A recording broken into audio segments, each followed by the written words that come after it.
הכנסת של מפלגת ישראל ביתנו עם יושב ראש המפלגה, שר הביטחון לשעבר וחבר הכנסת אביגדור ליברמן.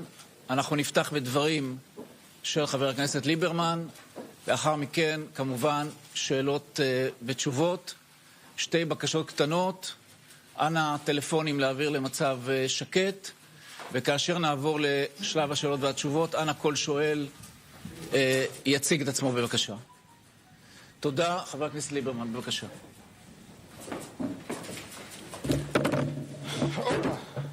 Oh dear. First of all, good morning. Today we are launching our campaign, and it's now exactly 20 years since the formation of Yisrael Beitenu. I am happy that we remain the most stable party, both in terms of our positions and our functioning, and I am sure that for many years we shall continue to remain in the state of Israel's political horizon. But 20 years of stability, both in terms of our views and our governance and our directions and our functioning, I think this is a phenomenon in its own right. Such, I also bring with me all my experience since 1996, when I arrived in the political system. My first national political system as the Director General of the Prime Minister's office. I went through a whole series of roles, including Minister of Defense, Minister of Foreign Affairs, and Minister for Strategic Affairs, and the Chairman of the Foreign Affairs and Defense Committee, and the Transportation Minister and the Infrastructure Minister. And I don't think that there is anyone apart from the Prime Minister himself who has accumulated quite as much experience and seniority in key roles in the state of Israel. We as a party are constantly renewing. I hope you've noticed that the MC today is Uri Ginosar, my good friend, who's the head of our spokesperson's unit for these elections. I wish to greet the heads of our local authorities from Qatari, from Ma'alot. I also see new faces who have joined us, and they will certainly find a role in our staff work and on our list. There is Shai Bazak, who worked with me before 96 as the spokesman of the Likud, and Ilan Katz, who was the Deputy Military Advocate and the Director General of the Immigration Absorption Ministry, Elex Kushner,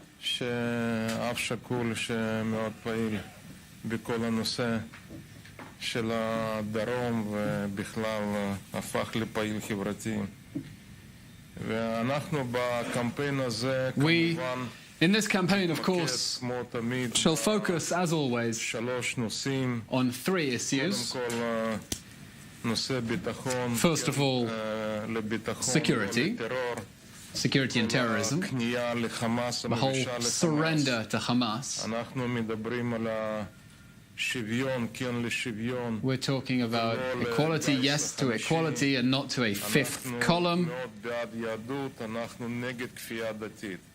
We are against religious coercion. These are the main directions of our party in the coming elections. One of the main questions that, of course, I've been asked by the public and by journalists is whether if there is a Likud, what's the point of Yisrael Beitenu? And if there's Netanyahu, what's the point of Liberman? I think this is the foundational question. Why do we need Liberman?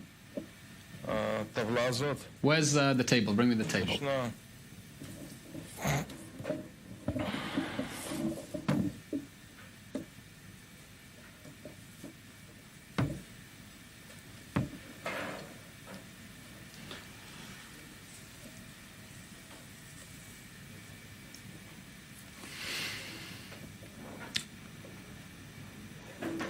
We have a prop here that says on it, Events Diary.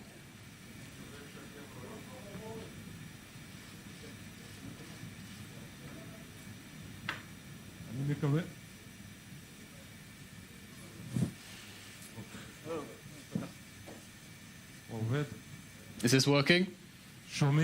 Can you hear me?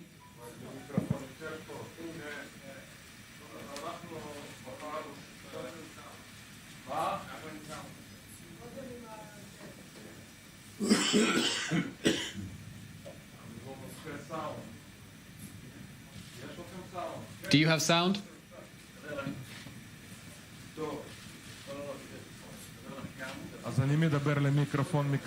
So I'll speak into the microphone and I hope there's sound. Listen, I've chosen 6 events that show the whole difference and explain why we need Yisrael Beitenu.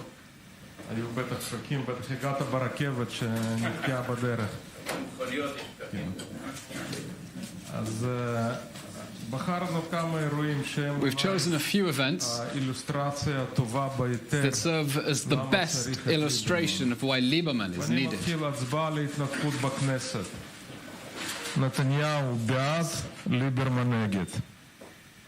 Start with the disengagement decision. Netanyahu was in favor, I was against.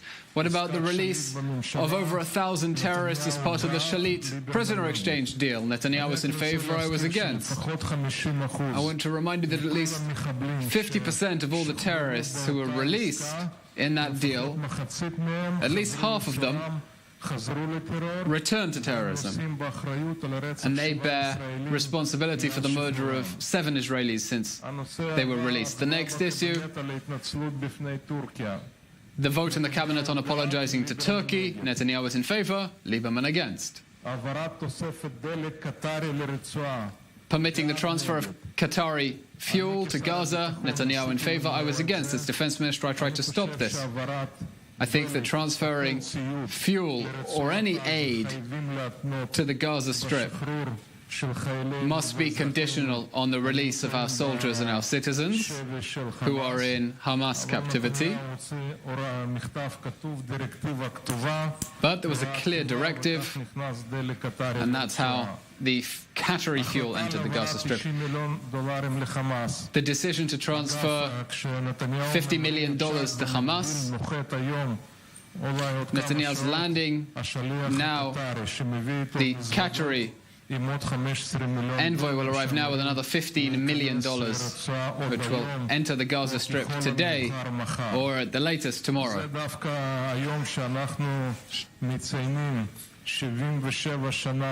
And now we're noting,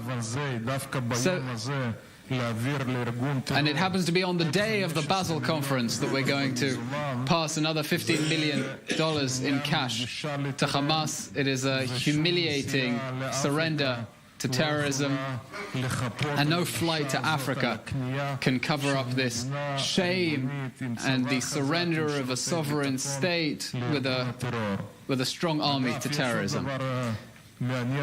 By the way, there's another interesting thing here.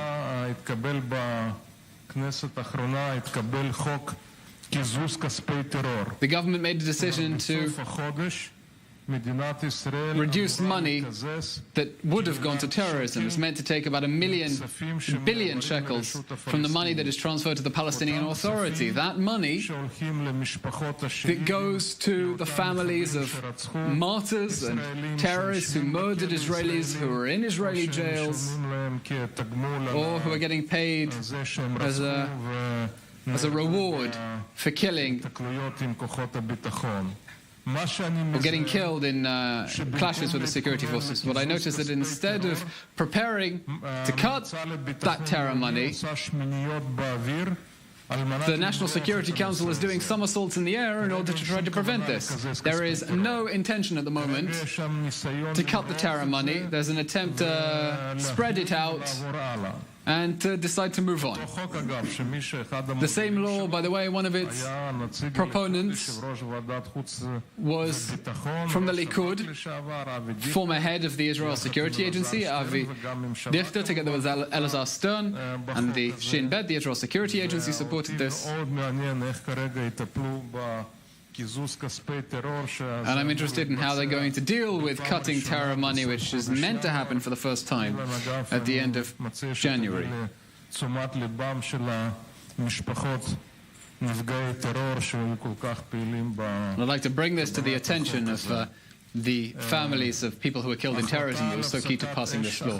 Decision to reach a ceasefire with Gaza after 500 rockets. Netanyahu led this process. As far as I'm concerned, this is the main reason why I resigned from my position as a minister in his government, in the same cabinet decision which nobody intends to implement.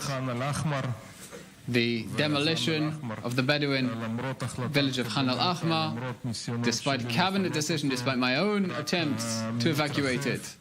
The same illegal settlement continues to expand from day to day, and of course Netanyahu supported delaying the demolition. I was against it.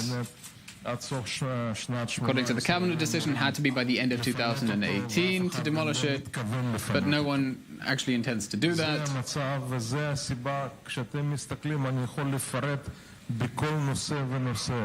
I can elaborate about each and every issue, about aliyah, about religion and state, but maybe this gives you an understanding of why Liberman is needed, why Yisrael Beitenu is needed. We have clear policies, we stick to our principles. This is the main reason. When Netanyahu presents himself as Mr. Security, we have to understand that he's completely failed on every security matter, and first of all, his biggest failure is his surrender to Hamas. There's no greater shame than this, and I hope people will finally understand. When they see you need a leader who isn't confused and doesn't fold over. So I remember the explanations for what happened with the decision on the disengagement. A leader who folds all the time and is confused, well, he's probably not in the right place. So at least here you have leadership that will never fold and will never get muddled.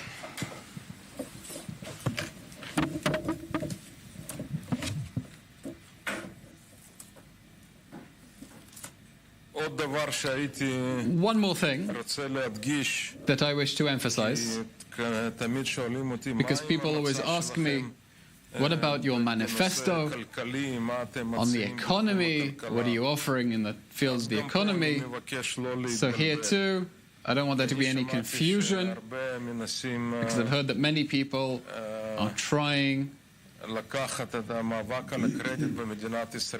take the war for credit. It's a national sport here. I've heard many people talking about the money, the 500 million shekels for heating the homes of elderly people. It's an Yisrael Beitenu initiative, it's an Yisrael Beitenu law. What's good in the Knesset is that you can come and see, according to the date, exactly who initiated what law. It was an Yisrael Beitenu initiative. It was presented by member of Knesset Yulia Malinovsky on the 6th of November 2017. Afterwards, all the other bills were presented, including a government version, which were merged into one bill. But beyond this, I can tell you that the initial bill, the first bill that Yisrael Beitenu will present in the next Knesset, will regard housing for young couples. I've already spoken, I think, Elex former Director General of the Ministry of Immigrant Absorption, raised the idea, discussed it. A person who works and has not owned an apartment till 35 will be able to draw down his pension without tax. Because now if he draws down his pension before he's 35, he pays about a third of it, 35% tax on what are his savings. They'll be able to move it to a mortgage bank so that this will represent their initial capital to purchase an apartment. This is just one issue. They won't be able to use it to buy a fridge or go on holiday in Latin America, they'll be able to send it straight to a mortgage bank in order to overcome the obstacle of needing initial capital, on top of which you can take a mortgage. And anyone who until the age of 35 has not yet purchased an apartment and is working, they have another 30 years ahead of them to work and to continue to accumulate a pension for their old age. But at least he will have a new apartment. That will be the first bill that we will present in the next Knesset. Also on the subject of religion and state, I have said the problem is that Netanyahu will always surrender to the ultra-Orthodox. Lieberman will never surrender to the ultra-Orthodox. We're in favor of Jewish tradition. We're against religious coercion. I believe in the principle of live and let live. This is the principle that guides us, and we've managed time and time again.